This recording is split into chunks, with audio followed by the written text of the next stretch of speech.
guys, welcome back to my channel. It is Janice or Barb, whatever you prefer to call me. Just do not call me Janice or Barbara. And I know I am super late. Like literally, I'm filming this and this week's new episode of The Kings of Napa, episode 7, is literally on right now as I'm filming last week's episode. I got sidetracked, some things came up, and I'm here now, right? So that's all that matters. So we're gonna get right into it. But first, let me share with you today's candle, which is Lakeside Morning by Bath & Body Works. I'm not sure if I burned this before in one of my videos, but she loves it, your girl loves it, so that's what we're going with. So boom, check it. Last week's episode actually begins with a very dramatic scene of Bridget getting whisked away, or she's sitting in the back of a cop car, hysterical, while Melanie is on the ground outside with everyone surrounding her, literally having a seizure. And we're all like, what the heck is going on? But boom, rewinding back 6 hours before all of that, we go back and we find Dana and August going back and forth, doing their, fatty temptations thing, whatever. And I believe at one point August asked about Rose. We all know from last episode 2 weeks ago that, Rose and Bridget had their whole little thing, whatever. So he's just kind of like, oh, she'll show up because she's supposed to give some type of presentation or whatever. And we also see a storm is brewing, a real bad storm it looks like. And, August is worried that if the storm hits, like how the grapes will be, because we're all about the dessert wine here, where it's crunch time, but, whatever. At one point, Dana gets a text message from the New York doorman or something along those lines. And I was like, huh, that's weird. But it says something along the lines of, oh, she's here or whatever. What do you want me to do or something? And I'm like, what is going on? Is he setting up? Is he about to off Rose or something? Like, what is going on? And then she also, we followed this up with a text from her saying like, oh, I'm in New York. I just can't do this. I need some space, whatever. And I'm just like, oh boy, here we go. I just thought she would be like, around acting a little weird, acting a little distant after what happened with her and Bridget. But I had no idea, like, she was just gonna, like, go all the way over there. But, okay, whatever. Moving right along, housekeeper comes in, says Bridget's down at the office or whatever, doing a lot. It's her day off, whatever. So we go down there, and we as the audience immediately know what she's about to bring up.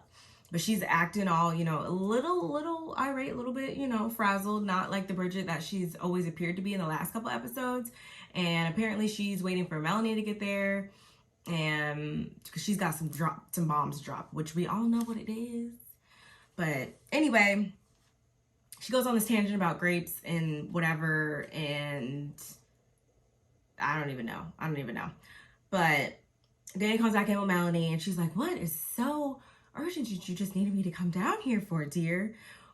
And simultaneously, Vanessa also walks in, like, and dramatically, the power goes out, of course, when all of them get into the room. And we all know that Vanessa went out and purchased this state-of-the-art alarm system that apparently, once you're locked in, you cannot get yourself out. So for the next 6 hours, most of this episode revolves around them being, well, the rest of the episode, honestly, revolves around them being locked in the production facility. I think that's what it is. And I'm not going to put in all the fluff talk that was exchanged within this next 6 hours, but I will definitely go over the bombs that were dropped. I have everything in my notes. Like I said, it's been a few days, so I'm trying to remember everything. So you'll see me down here looking at my notes. But they're all locked in, and of course August is immediately like, oh my god, the grapes, if the temperature, something about the temperature, if they get too high, then something's going to happen, or the batch is going to be spoiled, and then obviously throw off the whole schedule, the whole project schedule. So that's no good. and there's nothing that, because the security system, there's nothing they could do from in there. But boom, bam, Bridget eventually drops her bomb saying that, hey, did you guys know that our grandmother is not, she's apparently, everyone thinks that grandmother is in Paris or whatever. Bridget's like, do you know that our grandmother is not in Paris? She is in a home in New York. And everybody's like, what? Well, everybody being Dana and August, because Melanie and Vanessa obviously are already privy to this information.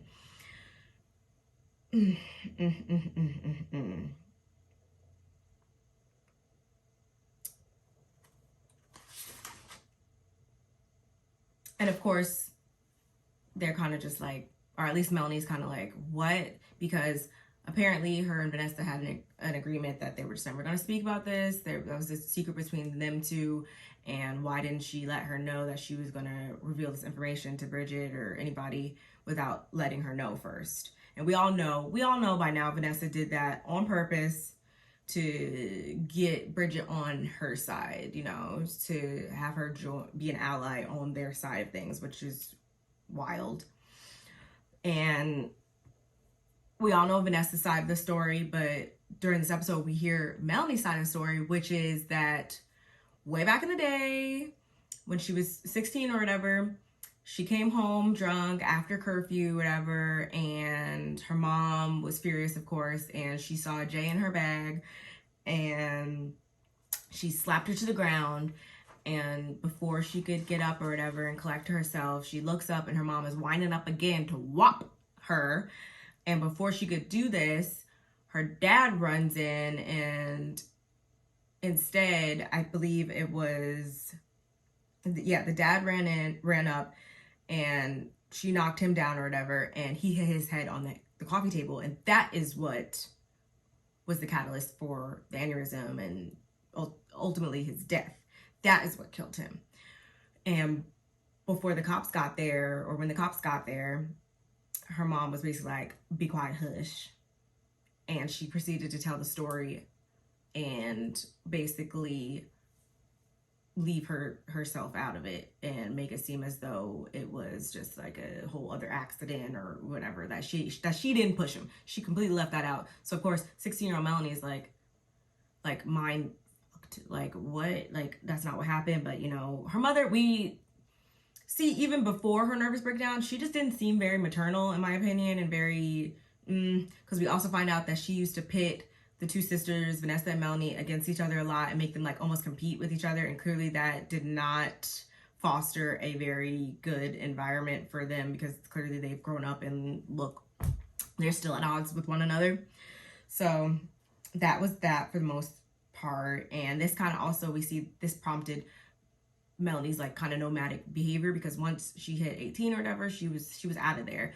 And we find out that Vanessa pretty much resented her because she was stuck to care for their mother, and she always held that against her. So they both just have like so much to work through beyond even just the Reggie situation. They just have years and years and years accumulated of an accumulation of years of just animosity between the two.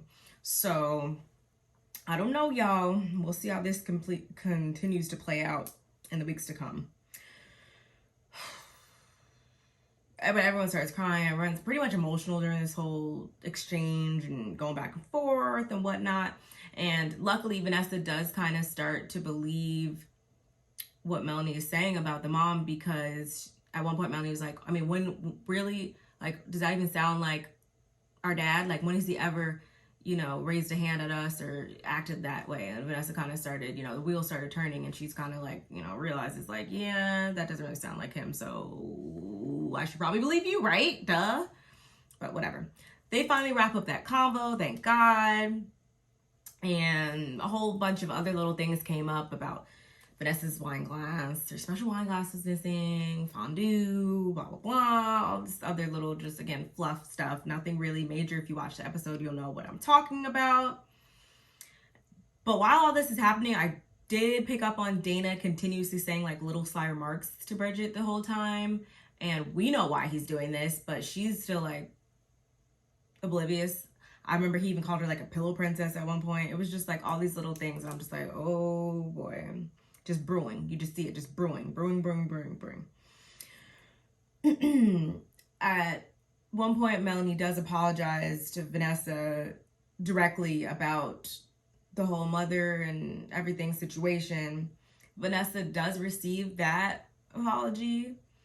However, she's still not off her sleeping with her husband.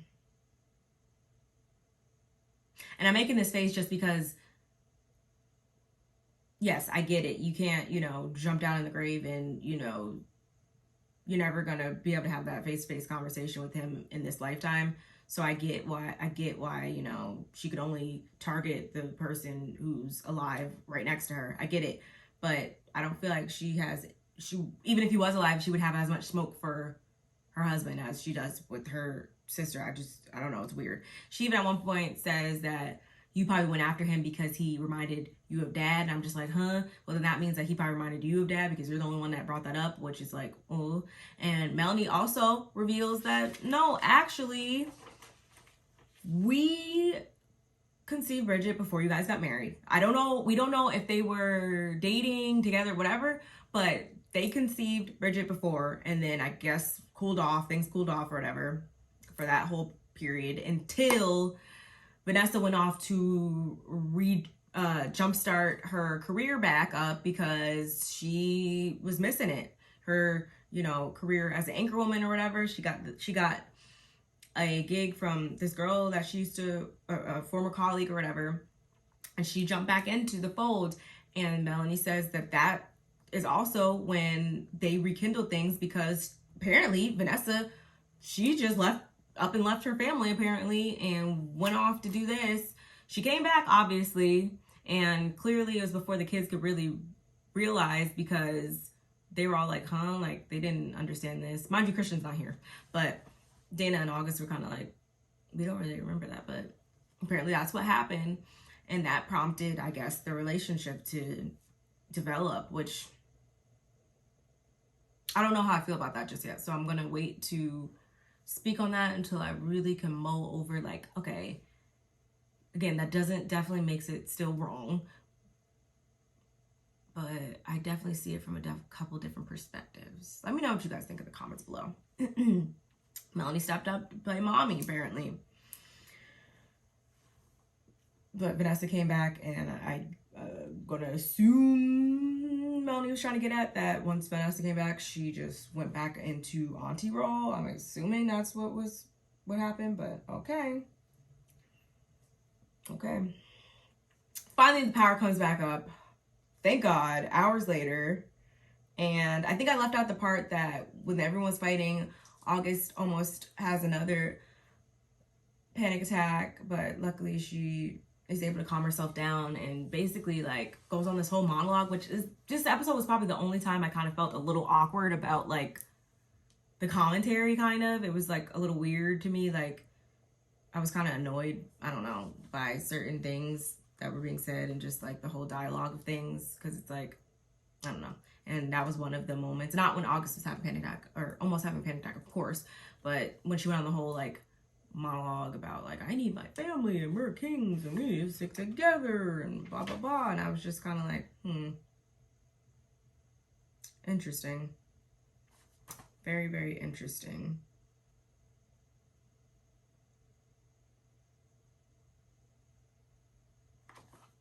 Very interesting. Also, Melanie and Bridget share a moment, and Bridget was like, why didn't you come home then or whatever? And meaning like when she went away and stuff like that. And honestly, when you think about it, Melanie left Bridget with her dad technically. So does that make it a little less bad? Does it? I mean, that is her parent too. Okay. And Melanie kind of says like her guilt was too much. She needed a fresh start, but she's, sorry, I guess, for being absent. Okay. And Bridget also reveals something about like, there's a woman, she doesn't know what to do. She's married, blah, blah. We know who she's talking about. Melanie's kind of like, before they can really continue to talk about it, Dana comes in, confronts her about things, and snatches her phone just to see that she's also texting Rose, talking about she misses her and stuff like that. So everything is pretty much out, I think, at this point. And everyone's kind of confused. And actually, backtracking, I think this is when August almost has a panic attack and everything, and she's able to calm down and diffuse everything by saying like she needs her family and we're kings and all that whole thing. Very deep for a minute. And they're all kind of like, okay. But like I said, power is back on. Very dramatic how it happened. But